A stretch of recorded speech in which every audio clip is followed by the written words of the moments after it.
Hey everyone, Nick Espinoza, your chief security fanatic here, and it is Sunday, so we are doing breaches of the week. And this week it doesn't disappoint if you are a fan of data breaches, which I am not, but I report on them anyway. And so before I begin, I'd like to thank the following people that sent me messages, tagged me, linked me, whatever they did to get me this information. It is always appreciated. So Chris Fallon, Anas Musa, Ronaldo Abreu, Jason Dance, David Walker, and Wasim Aziz, thank you very much. I really appreciate it. And with that, let's dive in. And we're going to be talking first about Orange. Now, Orange is a French telecommunications company, and they are the fourth largest mobile provider in Europe. They just confirmed that they suffered a ransomware attack exposing the data of 20 of their enterprise, meaning the huge customers. Now, on July 15th, 2020, the ransomware operators behind the Nephilim ransomware added Orange to their data leak site that basically stating that they had breached the company through the Orange Business Solutions division.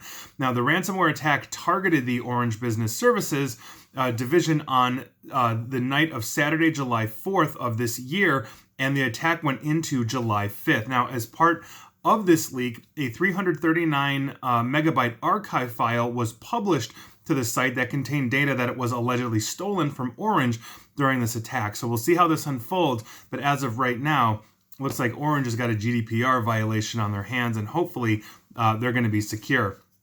Moving on, let's talk about the website Live Auctioneers. This is an art and antiques, jewelry, and collectibles online marketplace. And to quote their notification, as of July 11th, 2020, our cybersecurity team has confirmed that an unauthorized third-party accessed certain user data through a security breach at a Live Auctioneers data processing partner, meaning third-party breach, that occurred on June 19th of 2020. Now, affected user information includes things like names, phone numbers, email and mailing addresses, and encrypted passwords. However, Live Auctioneer notes that not all accounts had all of this information at present, and researchers are already finding this information for sale. Up to 3.4 million customers of Live Auction are potentially affected, so if you use them, heads up.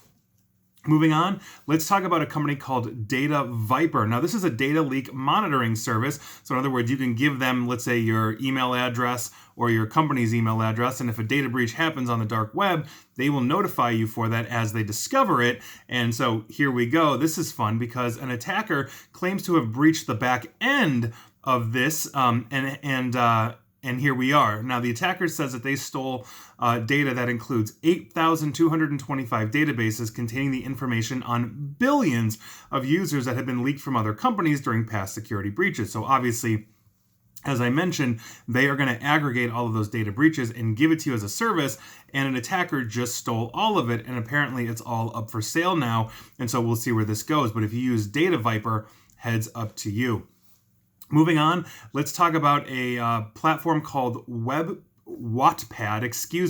This is a website that allows members to publish user-generated stories on a variety of different topics. Never heard of it. Now, an allegedly stolen Wattpad database contains 270 million records and was being sold in private forums for about $100,000 for this database, but now it's being offered for free on the dark web. An anonymous tip, Bleeping Computer was told that this database was being sold by shiny hunters, who you've heard me mention in the last month or two on Breaches of the Week videos, as they've been rather busy the last month or two.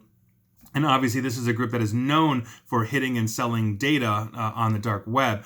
And to quote, Bleeping Computer contacted Shiny Hunters about this breach, and at first, they were concerned about how we knew about the sale, and then later denied having anything to do with it. So we'll see where that goes, but if you are a user of Wattpad, heads up to you. Moving on, let's talk about tech giant Citrix. Many businesses use Citrix. Citrix has published an official statement to deny allegations that the company's network was breached by a malicious actor who claims that he was also able to steal customer information. The actor is now selling what he claims to be a database with information on about 2 million Citrix customers on the dark web, with a price tag of 2.15 bitcoins, or roughly $20,000 US, give or take. Now, here's where it gets interesting. Citrix found no evidence of a network compromise, according to them, but instead they discovered that the threat actor had stolen this data from a breach network of a third-party provider. In a Citrix statement, the following things were brought to light. Citrix said that a compromise of a third-party network does not mean that the Citrix network basically has been hit. The third party does not possess Citrix source code, which obviously is very sensitive intellectual property for Citrix. And they also don't have Citrix passwords or other credential information to Citrix itself. And also the third party is only in possession of low sensitivity business contact information, basically saying that they don't think usernames and passwords to Citrix logins for their customers are in this data. And so we'll see how this unfolds. But if you're a Citrix user or a Citrix customer rather, heads up to you. Moving on, let's talk about LPM Property Management. They are in New Zealand. They have an AWS database that was leaking more than 31,000 images of users' passports, driver's license, evidence of age documents, and more. It took LPM over a month to lock this database down, and so hopefully nothing got out or loose. But if you use LPM Property Management in New Zealand, heads up to you. Moving on, this is an update on the 2019 MGM Resorts data breach. Basically, it's now being considered much larger than it was initially reported, and is believed to impact over 142 million guests, not just the 10.6 million that were disclosed by MGM in 2019. Now, this new finding came to light over the weekend after an attacker put up for sale the hotel's data in an ad published on the dark web, and here we go. According to the ad that he put up there, the hacker is selling the details of 142,479,937 MGM hotel guests for a price of just over $2,900 US. And if you're asking why that's so cheap, it's because as data ages, it gets much less expensive. So heads up, if you've stayed at an MGM resort, prior to the 2019 data breach, odds are you're one of the 142 million there. Moving on, let's talk about an app called UFO VPN. I think you guys can know or can figure out what they do. They're a Hong Kong-based VPN provider that claim to be super secure with zero logging and all of that. And so basically, if you are doing anything on there, they're going to keep your data and your traffic private from government, prying eyes, and everything else. And you know where I'm going with this. They just exposed 20 million user logs they claim they weren't making, thanks to an insecure Elasticsearch cluster. Now, this is 894 gigabytes of data, and it allegedly includes things like plain text passwords, IP addresses, timestamps of user connections, session tokens, information on the device, operating system being used, along with geographical information in the form of tags. So apparently, UFO VPN has lied to all of their users, and if you use them, I would cancel my subscription and stop using them now. They are logging everything and apparently storing your passwords in a way that is super insecure. That also makes me wonder if they have ties to any kind of government or nation state, as a cutout where that nation state can then monitor traffic. So I'm curious to see where this goes, but UFO VPN, wholly insecure. Stop using them now. Moving on, let's talk about Walmart. This is the massive retail giant around the globe. Walmart has become the latest big name brand accused of violating California's new data privacy laws, the CCPA. Now, they are the subject of a new complaint alleging that customers now face, and I quote, significant injuries and damage after an unspecified incident, and we'll get to that. Customer names, addresses, financial, and other information were hit, according to the suit filed in the U.S. District Court of Northern California.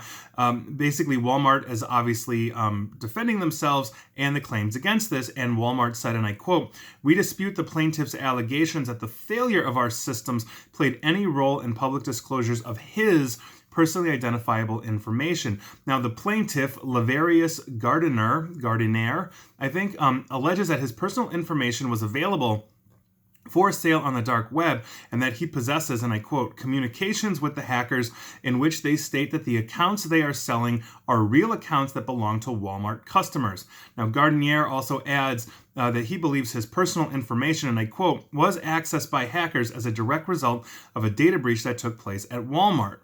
Now, the complaint doesn't specify when this alleged data breach occurred, and so I will keep you up to date on this, because if Walmart was breached, that is a huge, huge problem. That would be akin almost to Amazon getting hit, which is, I think, their larger competitor, but Walmart is massive. Moving on. Let's talk about Heartland Counseling Services out of Sioux City, Iowa. Information on more than 500 of their contacts was potentially breached. Heartland said in a statement that the breach, which occurred on May 19th, was the result of the use of electronic mail communication, or email, made by its contacts. The statement said that contacts of Heartland received emails on which other recipients' names and email addresses were visible. The breach did not involve financial information or information related to visits or scams. So it looks like somebody probably just sent out or forwarded an email and then didn't blind copy everybody. They just CC'd everyone, and so everybody saw everybody else's email. Either that, because it was very vague in their statement, I don't know who wrote it, but okay. It could have been also a business email compromise scam as well, but it's looking like it's probably just a mistake. But heads up if you use Heartland Counseling Services out of Sioux City, Iowa. Moving on, let's talk about Polk County, Florida.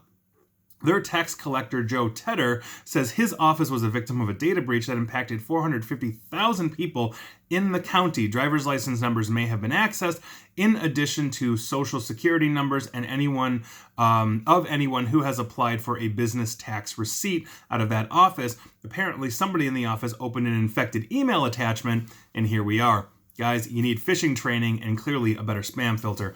Moving on, let's talk about a website called Beer Advocate. I'm assuming that they have everything to do with beer. So there you go. And according to their data breach, and I quote, "We recently became aware of a breach of Beer Advocate user data that occurred between 2012 and 2013. That's right. They got hit 7-8 years ago or so. And basically, they were able to confirm that user login credentials, such as email addresses and forum passwords, were lost and aggregated along with breaches from other websites during that period that became known as the Coupon Mom breach of 2014. And Beer Advocate also says they don't have any financial information or information that's likely to lead to identity theft. So heads up, if you are a member, a years-long member of Beer Advocate, there you go. Moving on, let's talk about Blackbaud, and this is a little concerning. They are a cloud software provider specializing in fundraising software for charities and educational institutions like private high schools and all that kind of stuff. They quietly paid off a ransomware attacker and then got around to telling their customers about it 2 months after the actual incident. Now, they admitted the attack in a statement earlier this week, and I'll get to that. Blackbaud claimed that the May 2020 ransomware infection was caught at an early stage and that the file encryption process was actually halted before it finished completing what it was meant to do. Now, according to the statement by Blackbaud, and I quote, "The cyber criminal did not access credit card information, bank account information, or social security numbers because protecting our customers' data is our top priority. We paid the cyber criminal's demand with confirmation that the copy they removed had been destroyed." Now, I'll get to that, but it's interesting timing because they released the statement on the day when everybody was focused on the massive Twitter breach, which is my next bit of news here.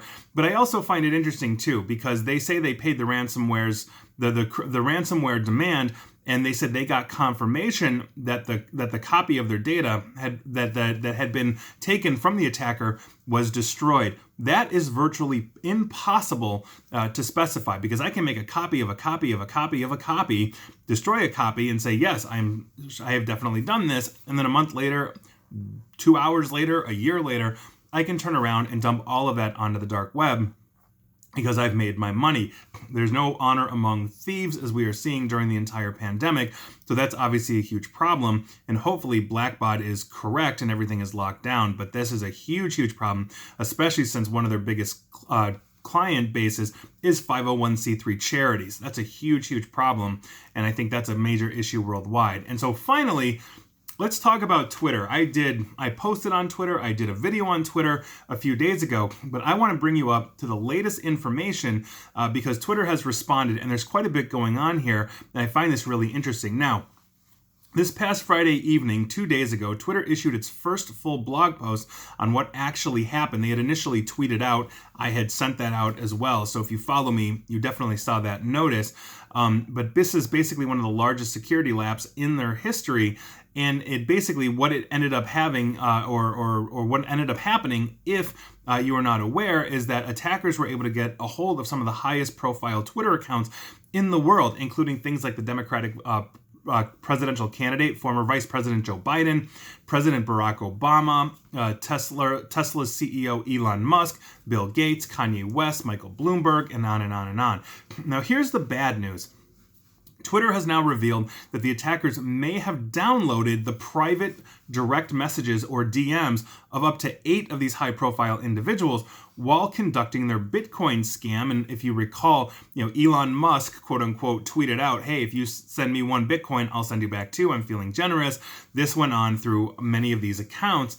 And so they were actually, according to Twitter, of these 8 individuals, they were able to see personal identifiable information, including phone numbers and email addresses for every account that they targeted.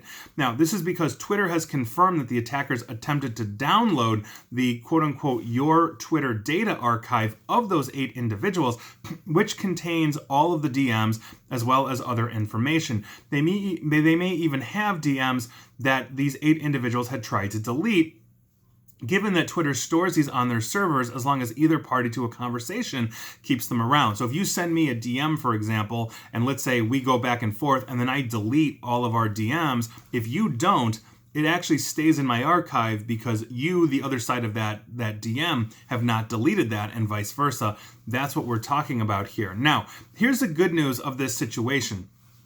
Twitter claims that none of those 8 accounts were verified users, suggesting that none of the highest profile individuals that were targeted here were the ones that were actually had their data downloaded. It is still possible that the attackers would have looked at the DMs, but they did not basically get the DMs or steal them outright from people like Joe Biden, Bill Gates, etc. According to Twitter, the attackers targeted 130 accounts, successfully triggered a password reset, logged in, and then tweeted from 45 of them, and only attempted to download data of up to 8 non-verified accounts that they had hit. We do not know, for example, how many accounts they scanned for personal information or how many of the DMs they accessed or read, again, according to Twitter and everybody else looking into this. Now, the larger batch of 130 accounts, Twitter says, the attackers may have been able to see the personal information of those accounts. Twitter also logged in users to see a location history of places as well. And so, for example, they could have pulled the location history of, let's say, Joe Biden, who was running for president and guarded by the Secret Service. So obviously that's a very large concern. But that is the latest in Twitter.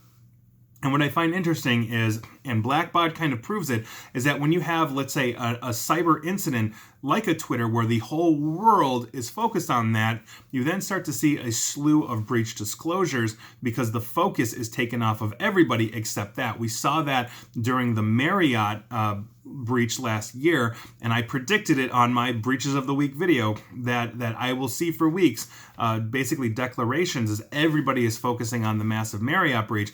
And sure enough, I saw a massive rise in the last couple of weeks after that breach of disclosures. So if Twitter continues to dominate the news cycle in this specific vein, Blackbaud is not going to be the only one. And so next week's video might be much larger of basically companies that has started releasing statements on or around or shortly after Twitter declared theirs, and the whole news was there because everybody got a tweet from Elon Musk saying he'll give us money, and nobody's really saying no to that until they realize it's a phishing scam. So there you are. Those are your breaches of the week. Again, it was another crazy week. Thank you all to those who sent me information. And again, if you have a tip for me, please feel free to send it to me, and I'm happy to give you a shout out here as well. But those are your breaches of the week. Were you affected? Let me know. And please like, share, follow me here on Facebook and Twitter at NickAESP. And please feel free to subscribe to me at YouTube as well. And as always, stay safe and stay online. Thanks, everyone.